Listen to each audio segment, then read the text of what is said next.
se tiendront à Kinshasa du 23 juillet au 1er août 2021. Voilà pour les titres en direct avec vous depuis Kinshasa. Bienvenue si vous nous rejoignez. Mais avant de développer tous ces titres que le chef de l'État, Félix-Antoine Tshisekedi Tshilombo, a accordé une audience au Palais de la Nation et une délégation du programme des Nations Unies pour le développement déterminée à appuyer les efforts du gouvernement de la République. Aussi, le président de la République, Félix-Antoine Tshisekedi Tshilombo, a reçu également les recommandations formulées à l'issue du premier forum sur l'énergie électrique en République démocratique du Congo, lui remise officiellement par les organisateurs des dites assises condensées signées Willy Atunakov.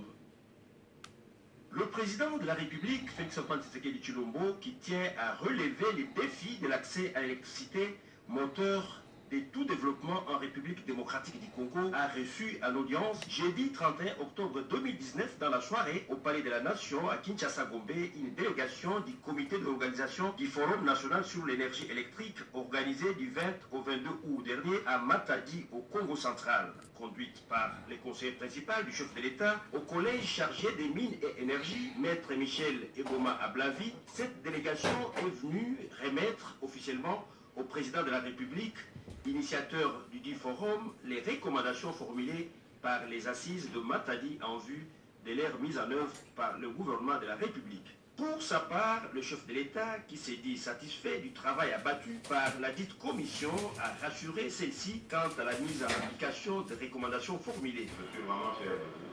Vous avez fait un travail exceptionnel. Maintenant, nous devons transformer cela en réalité. Beaucoup de nos compatriotes ont besoin d'avoir accès à l'énergie. Et je pense que nous allons être capables de développer ce secteur, comme je l'ai dit dans mon discours, dans les 10 prochaines années, être à près de 60% au moins de couverture dans toute la République.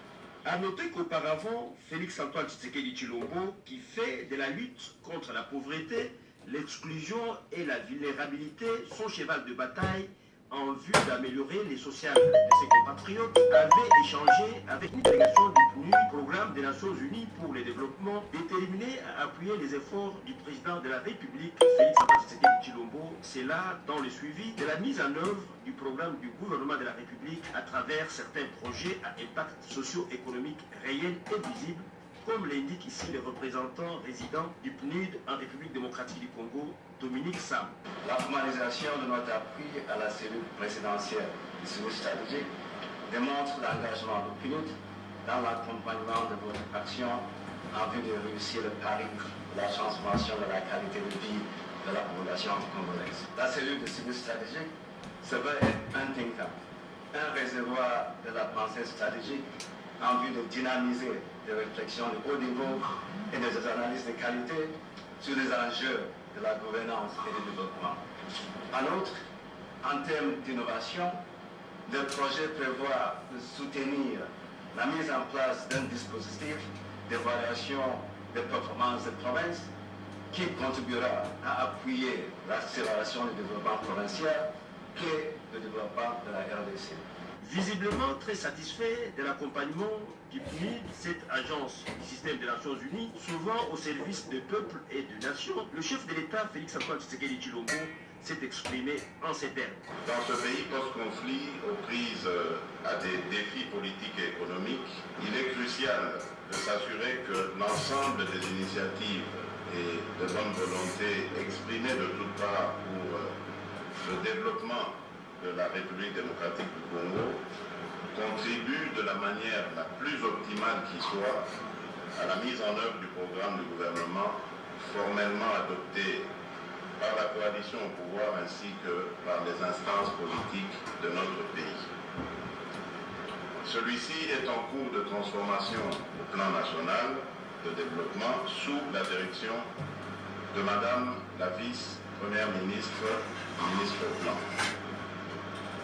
Conformément aux dispositions pertinentes de la Constitution, notamment ses articles 69 et 91, la cellule présidentielle de veille stratégique œuvrera en permanence sous mon leadership à la convergence politique et pragmatique entre la présidence de la République, le gouvernement et toutes les autres instances afin de renforcer notre engagement collectif pour vaincre la pauvreté en République démocratique du Congo.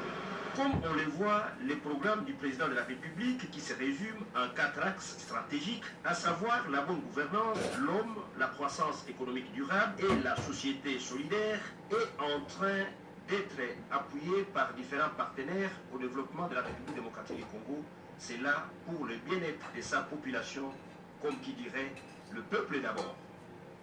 Et dans l'actualité également, 7 nouveaux ambassadeurs accrédités en République démocratique du Congo ont présenté tour à tour au Palais de la Nation les lettres de créance au président de la République Félix Antoine Tshisekedi Tshilombo, reportage signé Kibonde Soumoui. Grand ballet diplomatique ce jeudi 31 octobre 2019 au Palais de la Nation. Des ambassadeurs extraordinaires et plénipotentiaires, 7 au total, ont été reçus tour à tour par le président de la République pour la cérémonie de présentation de leurs lettres de créance. Le premier à rencontrer le chef de l'État, Félix Antoine Tshisekedi Tshilombo, c'est l'ambassadeur de la République d'Italie, Luca Attanaccio, licencié avec mention grande distinction de l'université commerciale Luigi Bocconi de Milan. Le diplomate italien a été admis à la carrière diplomatique depuis 2003. Il a travaillé au ministère des Affaires étrangères à Rome comme délégué pour l'Afrique jusqu'en 2006. Luca Attanaccio a ensuite assumé les fonctions notamment de chef de bureau de promotion économique et commerciale de l'ambassade d'Italie à Berne en Suisse, de consul général d'Italie à Casablanca au Maroc et de vice-ambassadeur à Abuja au Nigeria. C'était ensuite au tour de Henrik Rasbrandt de présenter au président de la République ses lettres de créance en qualité d'ambassadeur de Suède en RDC. Détenteur de 2 maîtrises en droit, le diplomate suédois a été ministre conseiller à l'ambassade de son pays à Paris en France et à Djouba au Soudan du Sud. À part la langue suédoise, il s'exprime couramment en anglais et en français. Roger Denzer est le nouvel ambassadeur de la Confédération suisse en RDC, titulaire d'une licence en sciences économiques et management public de l'université de Bâle. Il a été nommé notamment directeur de la coopération à Quito, à l'Équateur, et chef de la section Amérique latine et Caraïbes. Avant son accréditation en RDC, l'ambassadeur Roger Denzer a été nommé chef des missions et de la coopération internationale des Suisses à La Paz, en Bolivie. Bruxelles a dépêché à Kinshasa Johan Ndeku en qualité d'ambassadeur du Royaume de Belgique à RDC. Détenteur de 3 masters, le diplomate belge a assumé les charges d'ambassadeur tour à tour en Jordanie, en Irak et en Hongrie. Ingénieur en exploitation de l'aviation civile, Miguel Dacosta a présenté ses lettres de créance au président de la République Félix Antoine Tshisekedi Tshilombo en qualité d'ambassadeur de la République d'Angola à RDC. Directeur général de la compagnie d'aviation TAG, il est entré dans la diplomatie où il a exercé les fonctions de consul général d'Angola à Toulouse, d'ambassadeur en France et des doyens des ambassadeurs africains à Paris. Le siège sera représenté en RDC par Monseigneur Ettore Balestrero. L'énonce apostolique à RDC a été ordonné prêtre en 1993. Licencié en théologie et docteur en droit canonique, Monseigneur Ettore est entré dans le service diplomatique du Saint-Siège en 1996 et a été destiné au service de la représentation pontificale de Corée et Mongolie et aux Pays-Bas. Il a été nommé chef des missions de la nonciature apostolique en 2018 en RDC, puis nonce apostolique au pays en 2019.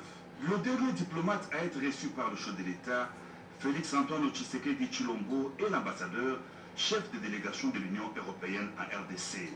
Jean-Marc Châtaignier a œuvré en qualité d'ambassadeur, envoyé spécial de la République de France pour le Sahel et d'ambassadeur de France à Madagascar. Le ministre de l'Intérieur et de la Sécurité, Gilles Kankoundé, a conduit une forte délégation du gouvernement central et députés élus de la ville de Kinshasa sur les lieux où a été tué Yannick Ouello, le directeur général des centres de santé de référence Vijana dans la commune de Lingwala. On voit cela avec Nadine Yango. Les bavures policières qui se sont produites ces derniers jours à Kinshasa, soldées par la mort de l'administrateur général du centre Vijana à Lingwala, n'ont pas laissé indifférent le vice-premier ministre, ministre de l'Intérieur, Sécurité et Affaires coutumières et patron de la police nationale congolaise. Le vice-premier ministre, ministre de l'Intérieur Gilbert Kankonde Malamba, accompagné de son collègue des droits humains André Lito Acebea, ainsi que quelques députés nationaux de Kinshasa, ont effectué ce jeudi 31 octobre la descente au centre Vijana pour s'enquérir de cet incident qui a coûté la vie à l'administrateur général de ces centres. Le gouvernement condamne l'usage considéré des armes létales par les agents de l'ordre et exige des sanctions contre ces auteurs. Nous sommes encore plus indignés que la victime qui est tombée est un haut fonctionnaire de l'État congolais et qui est fauché par des balles tirées par ceux qui sont justement commis à veiller sur la sécurité de tous les citoyens sur le territoire national. Et la balle qui les tue, c'est une balle achetée avec les fonds du contribuable congolais. C'est une situation tout à fait inacceptable. Nous n'allons pas prendre la place des institutions judiciaires, mais tout est mis en œuvre pour que les enquêtes les plus sérieuses et les plus profondes soient menées et que toutes les responsabilités soient établies, quel que soit le rang du responsable ou des responsables qui auraient des responsabilités engagées dans ce qui vient de nous arriver.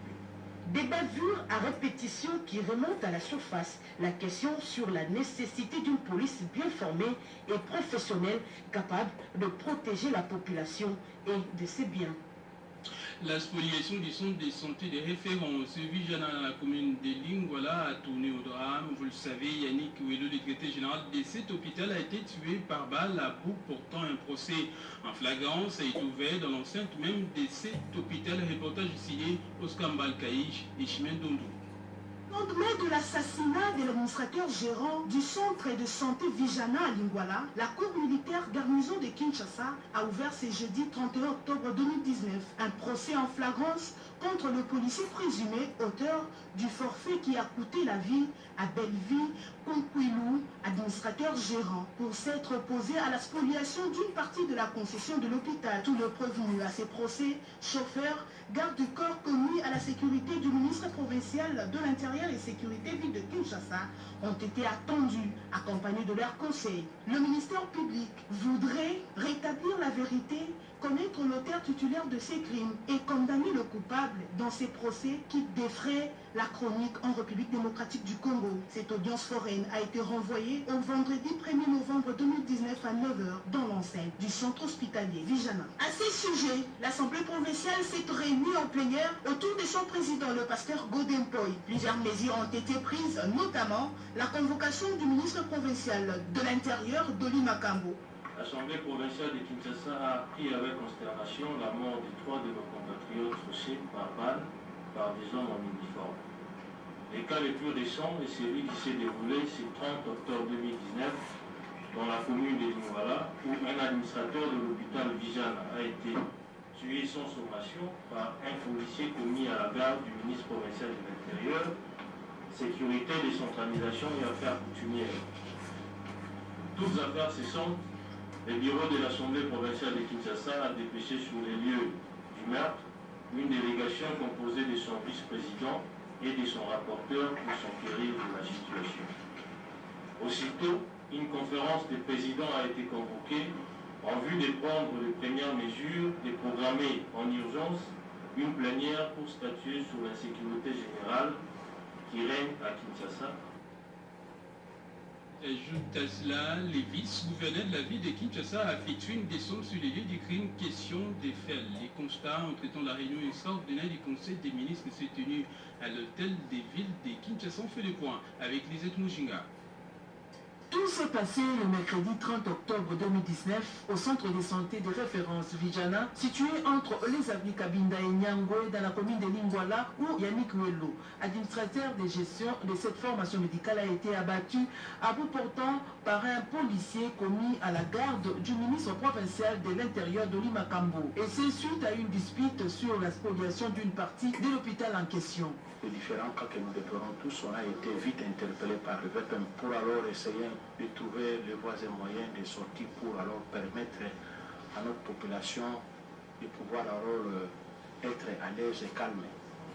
Et là, je n'ai pas trop à dire parce que le travail continue.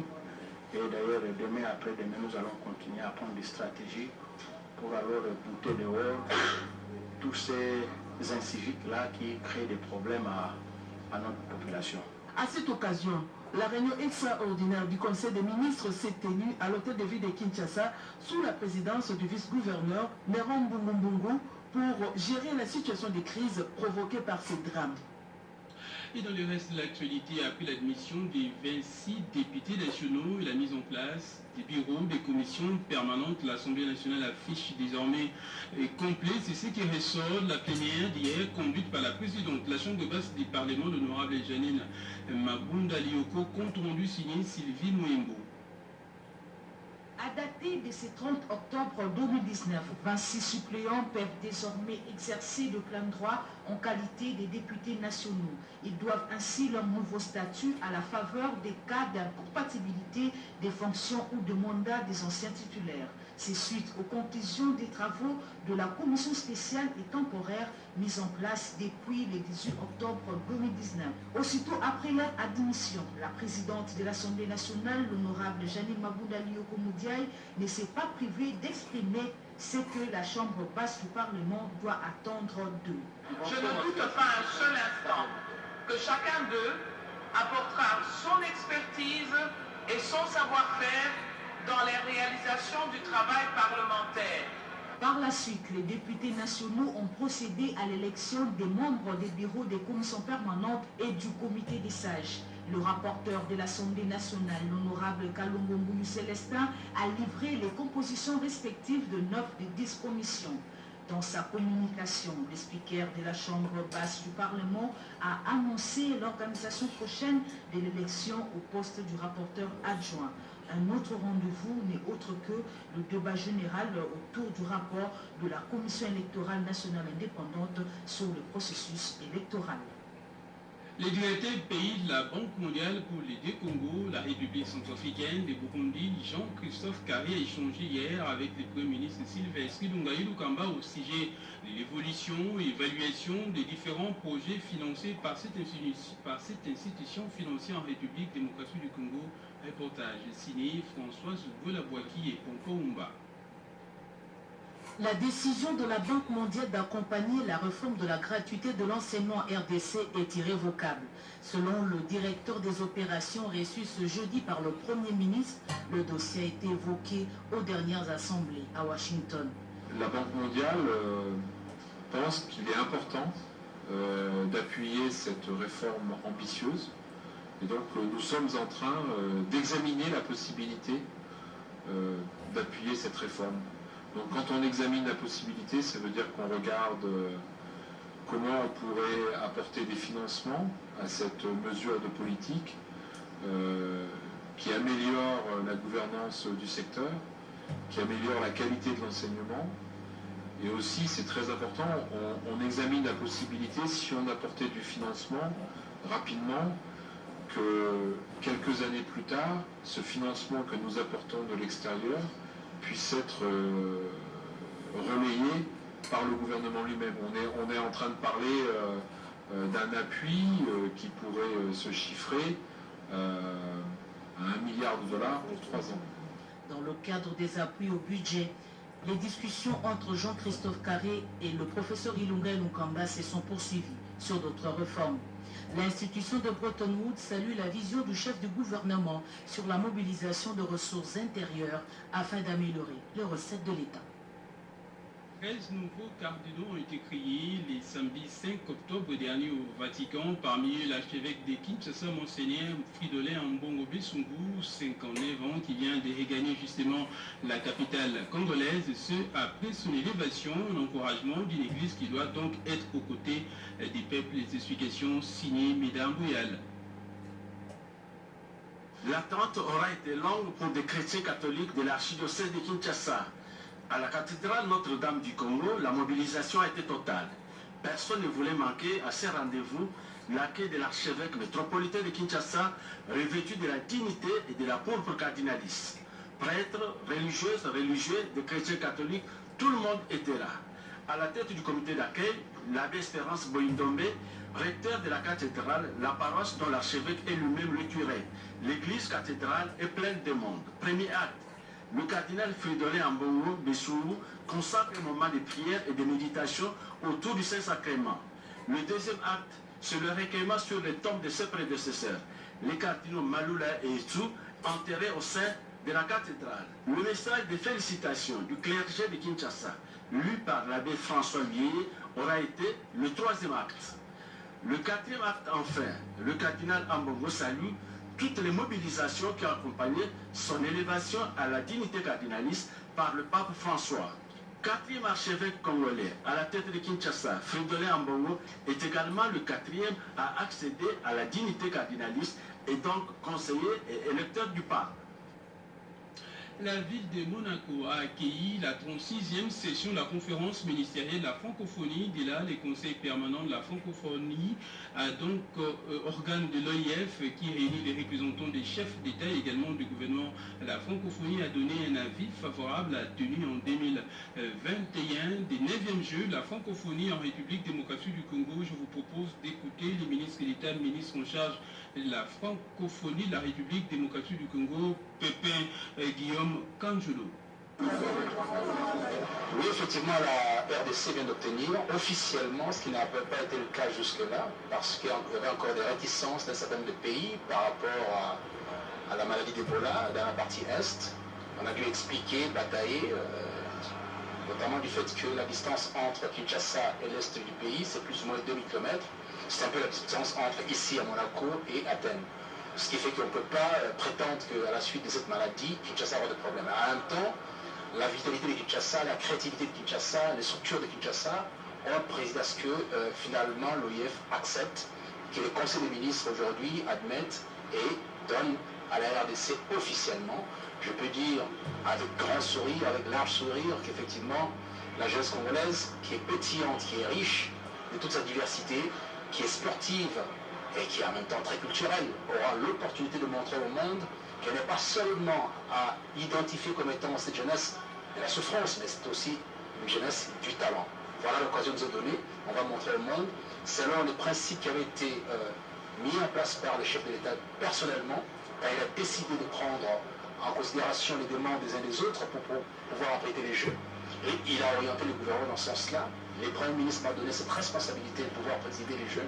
Et voilà, aujourd'hui, on les a officiellement. Je suis venu ici. Je suis heureux d'avoir obtenu ces Jeux, de les ramener au pays, de montrer qu'effectivement, la RDC est capable et va devoir abriter ces Jeux. Voilà, pour ces propos recueillis par Nancy Olia dans les restes de l'actualité, la République démocratique du Congo dispose désormais de l'annuaire statistique RDC 2017. Cet outil de référence contenant des données démographiques, sociales, économiques et financières a été présenté et lancé également officiellement par la vice-premier ministre, ministre du Plan, Élisée Minembwe. Retour en image avec Peggy Mukunda. La République démocratique du Congo a enfin son annuaire statistique 2017. Ce document de 477 pages dispose des statistiques fiables et régulières dans tous les domaines de la vie nationale. Je cite les données sur la population, l'emploi, l'économie, les finances, l'agriculture, les mines, etc. A été lancé officiellement et porté sur les fonds baptismaux par la vice-première ministre, ministre du Plan, Élisée Minembwe, qui représentait le Premier ministre Ilongamba à cette grande cérémonie. Que l'Institut national de la statistique soit rassuré de la ferme volonté du gouvernement de la République démocratique du Congo à soutenir la production régulière de l'annuaire statistique comme outil de référence pour le programme de développement multisectoriel en République démocratique du Congo. Le gouvernement ne ménagera aucun effort pour assurer une large diffusion de ces documents et convie l'équipe technique à se mettre résolument au travail dès maintenant pour la production de l'annuaire statistique 2018-2019. La présentation de ces documents à travers une projection a été faite par le directeur général de l'Institut national de la statistique, Roger Chulungu. Ce dernier a donné tout d'abord les explications sur cet annuaire statistique, son historique, sa méthodologie, les contenus et les défis à relever. Il a par la suite insisté sur l'aperçu des données disponibles de 2012 à 2017, indispensable pour la planification, la gestion, le suivi et évaluation des politiques publiques et des programmations de développement. Ce processus est bel et bien sur les rails pour la RTC, a martelé le représentant résident PNUD, Dominique Sam. Il a aussi réitéré l'appui de tous les partenaires au développement, à la planification du pays. Pendant qu'il s'est déroulé les lancements officiels de l'annuaire statistique de la République démocratique du Congo 2017, les agents recenseurs des recensements généraux ont envahi les abords de l'Institut national des statistiques en vue de réclamer les paiements. Notre confrère Etim Zouziloya a rencontré le directeur général de l'Institut national des statistiques. En voici sa réaction. En marge de la cérémonie portant présentation de l'annuaire statistique 2017, des agents recenseurs du recensement général des entreprises RGE ont envahi les abords du site. Roger Chulungu-Runika, directeur général de l'INES, explique. Oui, les informations en possession indiquent que ce sont les agents recenseurs qui sont venus faire des bruits pour réclamer leur paiement. C'est une histoire, le recensement général des entreprises. Vous allez vous souvenir que dès que le ministre d'État, ministre du Plan, avait lancé le recensement général des entreprises, quelques jours après, il y avait des articles parus à travers Kinshasa qu'il y a eu plagiat. Après, rien sur le plagiat. Quelques jours après, oh non, voilà, le directeur général de l'INS est en train de détourner l'argent des agents recenseurs. Mais la vérité, c'est quoi? Ils ont fait le travail, ils ont signé le contrat avec l'Institut national de la statistique. Que dit le contrat? À la signature, il faut payer 30%. C'était payé et les 70% devraient être payés à la fin de la collecte. Est-ce qu'ils ont déjà rendu le résultat de la collecte? Si oui, ils doivent être en conformité avec les normes sur le recensement général des entreprises. Et puis, les fonds, ce n'est pas les fonds du trésor public, c'est les fonds de la Banque mondiale entièrement. La Banque mondiale a cette directive. Et une fois qu'elle a débloqué la première tranche, pour débloquer la deuxième tranche, il faut d'abord justifier l'utilisation de la première tranche, ce qui n'est pas encore fait. Bâtiment ultra moderne devant abriter les installations de l'Institut national des préparations professionnelles, INPP, sera bientôt érigé et construit à Kolwezi. Les études de faisabilité étant faites et finies, ces projets ambitieux ont été présentés à la ministre d'État, ministre en charge du Travail, Emploi et Prévoyance sociale, Néné Koulou Ilunga, qui en a également donné l'avis favorable. Reportage du ciné Robin Daillé. Un bâtiment ultra-moderne, fruit de la coopération sino-congolaise, sera bientôt construit pour la direction provinciale de l'Institut national de préparation professionnelle, l'INPP, à Kolwezi, chef-lieu de la province de Lualaba. La conception de ces projets répond aux normes et standards internationaux. Après une étude de faisabilité effectuée dans le Lualaba par des ingénieurs chinois, grâce au projet d'assistance pour l'Institut national de préparation professionnelle à Kolwezi, la délégation des ingénieurs chinois avec à leur tête le directeur en charge de la coopération de l'Afrique au ministère du commerce extérieur chinois, a fait rapport à la ministre d'État, ministre de l'Emploi, Travail et Prévoyance sociale, Dr Néné Ilouankoulou, ce jeudi 31 octobre 2019. Les études de faisabilité pour la construction du bâtiment sont très satisfaisantes. Ce vaste projet constitue un motif de satisfaction pour Moïse Choukoya Kayembe, ADG de l'UNPP, qui s'est dit flatté par cette intervention de la Chine. Et toutes les études se sont très bien passées. Et maintenant, nous avons la maquette définitive de ce que va être ce projet ambitieux. Et tous les détails techniques ont été élagués. On a terminé pratiquement le travail qu'on devrait faire. Maintenant, il reste que la signature de l'accord de mise en œuvre de ce projet. Et une fois signé cet accord de mise en œuvre, nous n'attendrons que le début des travaux. Pour la ministre de l'État, ministre de l'Emploi, Travail et Prévoyance sociale, qui s'apprête à poser sa signature sur le protocole d'accord de l'UNPP, ce projet constitue un pilier pour la formation des futurs cadres de demain. La formation des jeunes préoccupe au plus haut point le gouverneur de la Tchopo, Jean-Louis Lufungula, qui est venu solliciter l'implication de la patronne de l'emploi afin que l'UNPP Tchopo soit équipé en matériel d'apprentissage comme c'est le cas ailleurs. Le gouverneur de la Tchopo dit avoir trouvé une oreille attentive auprès de Mme Néné Iloumankoulou.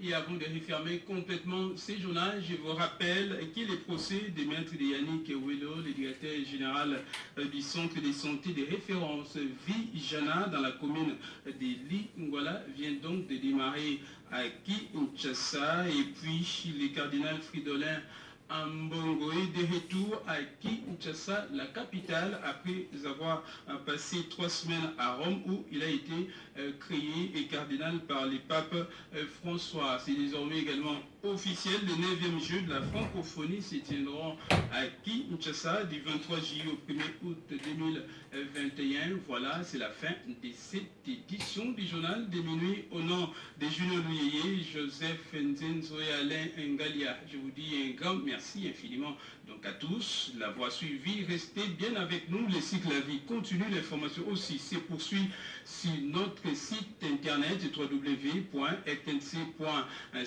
Retrouvez à 7h José Baïtouambo pour la suite de l'actualité sur la radio-télévision nationale congolaise. Bon début de week-end à toutes et à tous.